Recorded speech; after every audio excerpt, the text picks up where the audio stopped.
नमस्कार भारतवासियों, आप लोग जानते हैं कल की घटना 22 अप्रैल 2025। पूरी भारत रो रहा है। आतंकवादियों उन जिहादियों के चक्कर में 28 लोगों को इस बेरहम तरीके से मारा है। हम लोग कभी सोच नहीं सकते आतंकवादियों कोई मजहब नहीं होता बोलने वाला। ये बताओ, अब पता चला मजहब भी होता है। क्या कसूर था उन मासूम का? बस कि वो एक हिंदू था। ना उससे जाति पूछी गई, ना उससे राज्य पूछा गया, ना उससे कोई भाषा पूछी गई।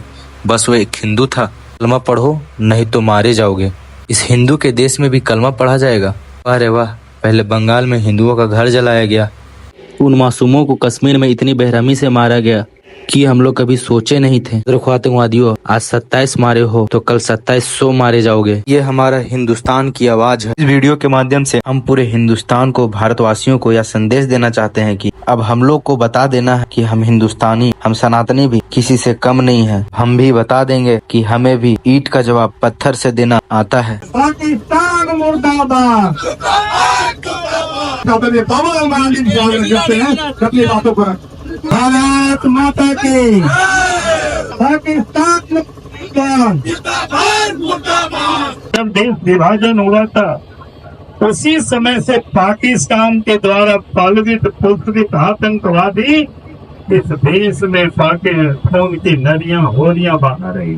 और आप सबको ध्यान में होगा कि आज से कुछ दिन पहले पाकिस्तान के जनरल ने उन्होंने क्या कहा था? उन्होंने कहा था कि हिंदुस्तान और पाकिस्तान की लड़ाई नहीं, हिंदू और मुसलमानों की लड़ाई। इसलिए आप सब लोगों ने देखा होगा कि जब पहलगांव में लोगों की हत्याएं हुई तो उनकी धर्म पूछा गया। किसी ने बचने की भी कोशिश की तो उनसे कलमा पढ़ा, और कलमा नहीं पढ़ पाए तो उनको गोलियां मार दी गई। पूछ करके यहाँ तक कि कपड़े को भी उतारवा करके उनको चेक किया गया कि वो हिंदू है कि मुसलमान है, और हिंदू है तो फिर उनको जान की गोलियों से मार दिया गया। इससे बड़ी और घटिया और घटना और दूसरा कुछ हो नहीं सकता है। और इसलिए मैं आज ये कह रहा हूँ कि ये लड़ाई यहीं तक नहीं है। अभी इसके बारे में बता रहे थे कि बांग्लादेश ने क्या टूट किया, वो आपको बताए। लेकिन अगर झारखंड की धरती में भी आप देखेंगे, यहाँ की सरकार के एक मंत्री ने, हफीजुल अंसारी ने क्या कहा था कि हमारे लिए संविधान से बड़ा शरिया कानून है। उन्होंने यहाँ कहा, यहाँ तक आगे बढ़ करके उन्होंने कहा कि मुसलमान कब्र में नहीं है, सब्र किए हुए, नहीं तो खून की मार काट होगी। यानी इस प्रकार की मानसिकता के लोग जब तक देश में रहेंगे, जब तक जेल के शिकंजों से बाहर रहेंगे, तब तक ये आतंकवाद जैसी घटनाएं होती रहेगी। इसलिए मैं आज केंद्र से भी, राज्य से भी, हम राज्य सरकार से भी कहेंगे कि इस प्रकार की जो लोग हैं जिनके अंदर में ये संविधान को नहीं मानते हैं, जो शरिया को मानते हैं, ऐसी मानसिकता को हमें कुचलना पड़ेगा। और दूसरा कोई रास्ता नहीं बचे है, कभी देश में अमन चैन आएगा। आज मैं समझता हूँ कि अमन चैन के लिए सबसे क्या जरूरी है। आप हम सब लोगों ने रामायण को देखे होंगे। रामायण देखे थे, राम और रावण के बीच जब हो रहा था, रावण बड़ा मायावी थे, वो मर नहीं रहे थे। उनका एक साथ घर से अलग होता था, फिर जुड़ जाता था। तो विभीषण ने उनको आकर के बताया कि प्रभु श्री राम, उनका जो प्राण है वो कहाँ नाभि में बसता है, फिर वहाँ संधान करिए। और इसीलिए आज आवश्यकता है इन आतंकवादियों के जो सरगना है, इन आतंकवादियों को जो बलवीर घोषित करता है पाकिस्तान जैसे देश, हमें उस पर हमला करनी होगी। तभी इस देश में अमन चैन आएगा, तभी तो पाकिस्तान को सबक सिखाना होगा, तभी ये देश में अमन चैन होगा। नहीं तो ऐसे ही हत्याएं लोग करते रहेंगे।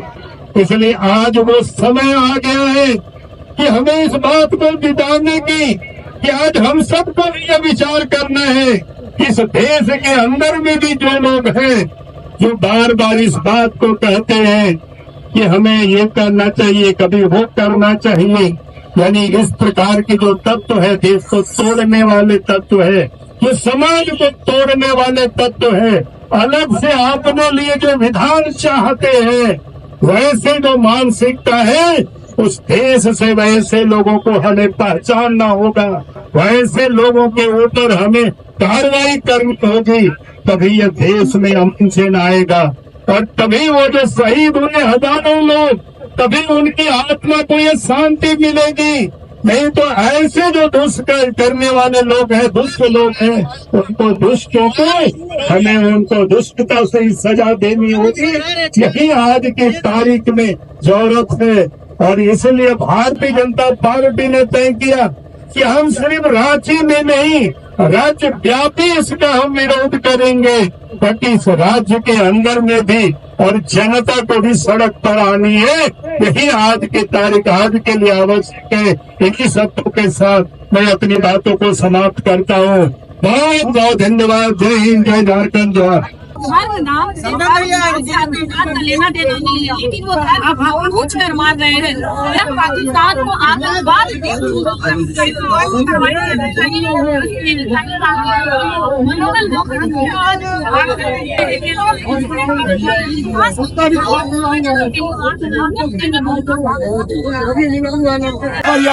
जो भी कर रहे हैं उनके कड़ी कार्रवाई की जाए। बोलो भारत माता के भारत माता के भारत माता के पीछे भारत माता के